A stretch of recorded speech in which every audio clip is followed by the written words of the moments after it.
अस्सलाम वालेकुम नाजरीन, मैं हूं अब्दुल अजीम। 7H न्यूज़ में आपका इस्तकबाल है। चंद्रायन गुट्टा गौस नगर में एक पानी की टैंकर पलटने का वाक़या पेश आया। पेश है इस मामले पर हमारे नुमाइंदे अहमद की ये रिपोर्ट। नाजरीन, खबर मिली है कि Chandrayangutta police station limits में गौस नगर नामी एरिया में एक ज़ेरे तामीर प्लाट में एक पानी का टैंकर पलट गया, जिसके नतीजे में टैंकर को काफ़ी नुकसान पहुंचा और ड्राइवर को मामूली चोटें आईं। उसे अस्पताल ले जाया गया। पुलिस ने जाए हादसा पर पहुंचकर ज़ाब्ते की कार्रवाई की।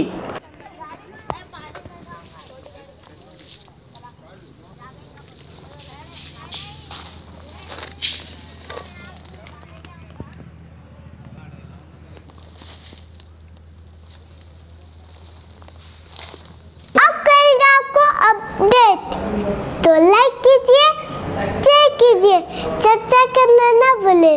7H न्यूज़ आपकी आवाज़।